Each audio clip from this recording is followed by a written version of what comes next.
Section amount of steel reinforcement, ठीक है, कि कितना अमाउंट ऑफ रीइंफोर्समेंट हम लोग लें। तो यहां पर अपन क्या रीइंफोर्समेंट जो होता है, रीइंफोर्समेंट के बारे में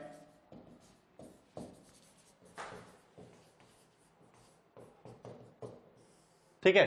तो यहां पर जो रीइंफोर्समेंट हमारा आता है वो आपका देखो, पहले बात करते हैं हम लोग टेंशन में, टेंशन रीइंफोर्समेंट। पहले किसके बारे में बात करते हैं, टेंशन रीइंफोर्समेंट, ठीक है। अब इस टेंशन रीइंफोर्समेंट में तो देखो दो डेटा है, या तो ये मैक्सिमम मिनिमम टेंसाइल रीइंफोर्समेंट हो सकता है, मिनिमम टेंसाइल रीइंफोर्समेंट, या आपका क्या होगा मैक्सिमम टेंसाइल रीइंफोर्समेंट।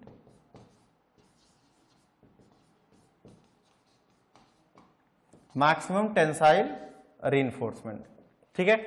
अब ये मिनिमम टेंसाइल रीइंफोर्समेंट आपका कितना होगा मिनिमम वाले डेटा में, और ये हमारा क्या है मैक्सिमम वाले डेटा में। तो मैक्सिमम आपका आईएस कोड कहता है 4% ऑफ ग्रॉस एरिया, ठीक है, यानी ये आपको एएसटी मैक्सिमम का, इससे ज्यादा आपकी स्टील नहीं हो सकते। यानी हम लोग लिखेंगे 4 divided by 100 multiply by gross area की बात कर रहा है, तो B multiply by capital D, तो ये हमारा हो जाएगा क्या एएसटी।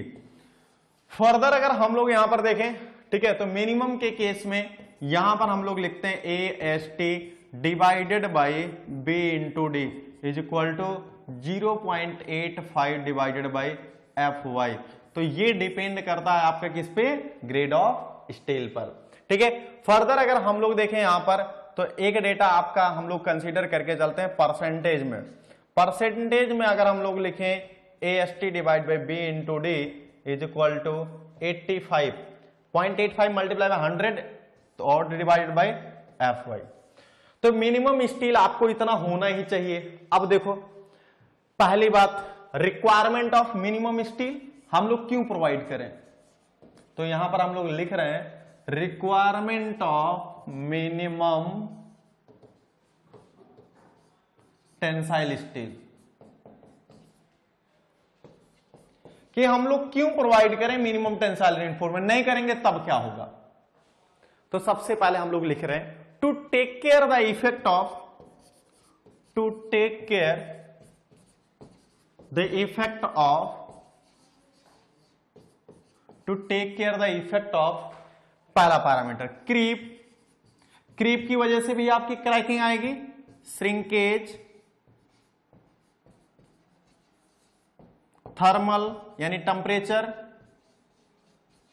यानी इन सबके सारे के कॉम्बिनेशन के इफेक्ट को अवॉइड करने के लिए या इनको टेक केयर करने के लिए हमें क्या करना पड़ेगा, मिनिमम एएसटी तो प्रोवाइड करना ही पड़ेगा, ठीक है।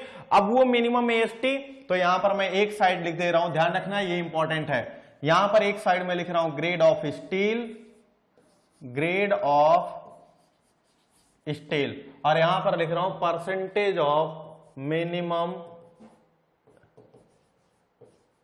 Minimum tensile reinforcement. आपने कितना लिखा था परसेंटेज के फॉर्म में, 85 डिवाइडेड बाई एफ वाई, ठीक है। तो हम लोग लिखेंगे यहां पर, अपन सीरीज बना सकते हैं FE 250, FE 415, FE 500, तो वही डेटा अपन लिख लेते हैं। FE 250 के लिए आपका डेटा कितना होगा, FE 415 के लिए कितना होगा, और आपका FE 500 के लिए कितना होगा।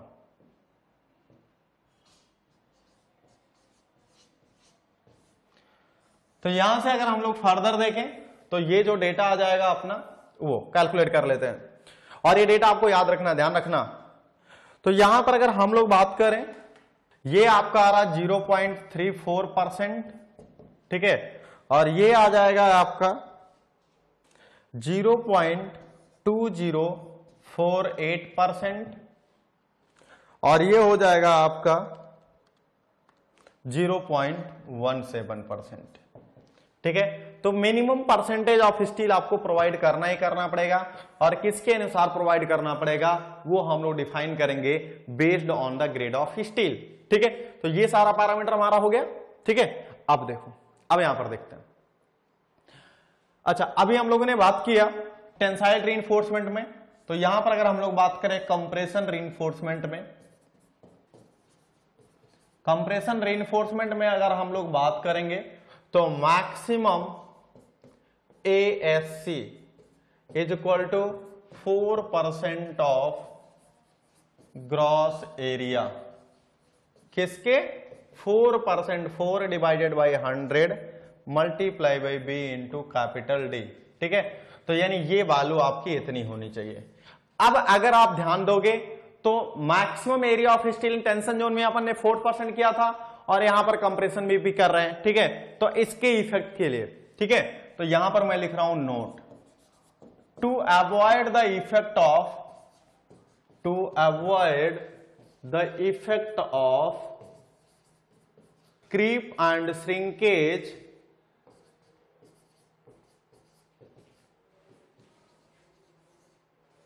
provide equal amount of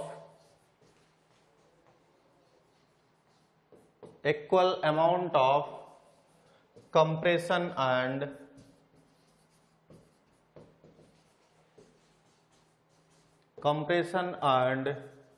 tension reinforcement।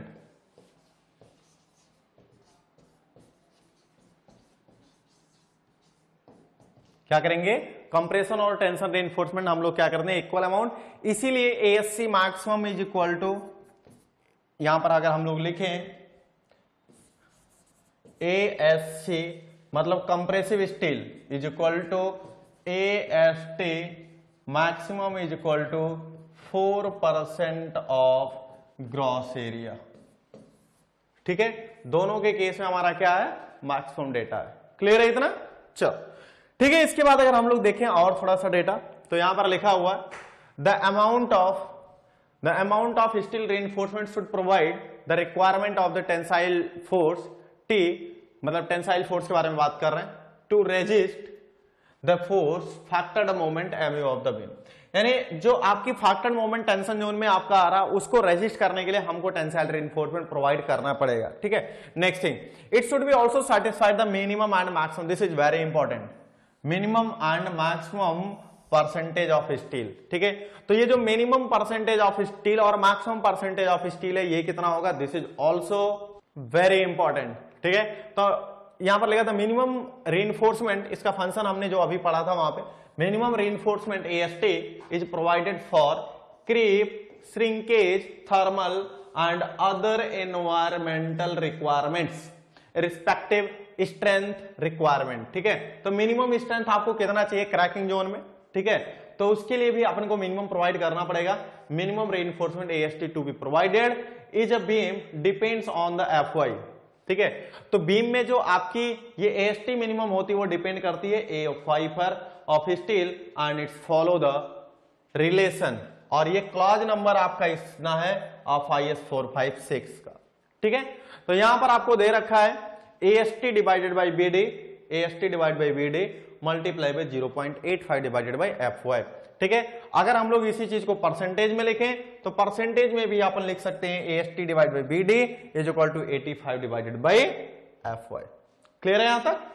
चल, तो यहां पर लिखा maximum tensile reinforcement, maximum amount of tensile reinforcement should not be exceed 4% of gross area. ठीक है, तो AST maximum equal to 4% of क्या लिखा है, ग्रॉस एरिया। दूसरा अगर हम लोग बात करें मैक्सिमम कंप्रेसिव रीइंफोर्समेंट, ये भी आपने डिस्कस किया 4% ऑफ ग्रॉस एरिया। सो कोई भी डिस्कस करने वाली चीज नहीं है, यहाँ पे सारा डेटा अपन को डिस्कस कर लिए हैं। The effect of the shrinkage can be avoided by providing the equal amount of tension and compression steel, so this is very important। ठीक है, अब यहां पर हम लोग लिखेंगे, अब जैसे डायमीटर ऑफ रीइंफोर्समेंट छोटे छोटे एग्जाम में पूछ लेता है, ये आपको हमेशा कंफ्यूज करता है, तो देख लेना।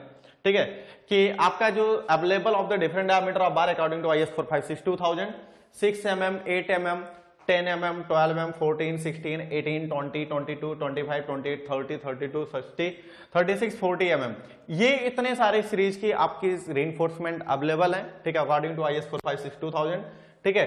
The selection of the diameter of the bar depends on the availability minimum stiffness to resist while the person walk over them during the construction, ठीक है। कंस्ट्रक्शन वगैरह के लिए आप कितना रिक्वायरमेंट करोगे या स्टिफनेस क्राइटेरिया क्या उसकी, इसके बेस पे आप इसको सिलेक्ट करते हो, ठीक है। आपको बॉन्ड कितना रिक्वायरमेंट है तो इसके बारे में अपन देखेंगे। अगर यहां पर मैं एक बार में डिस्कस कर ले रहा हूं, अगर कोई भी स्ट्रक्चर, ध्यान से सुनना, अगर कोई भी स्ट्रक्चर बॉन्ड में फेल हो रहा है यानी बॉन्ड में वीक हो रहा है तो अपन क्या करेंगे, ज्यादा number of bar with thinner dia of bar use करेंगे। नंबर ऑफ बार कब ज्यादा होगा, जब हम लोग कम डाया के बार यूज करेंगे। अगर ज्यादा डायामीटर के बार यूज करोगे तो कम हो जाएगा उसकी नंबर ऑफ बार, ठीक है।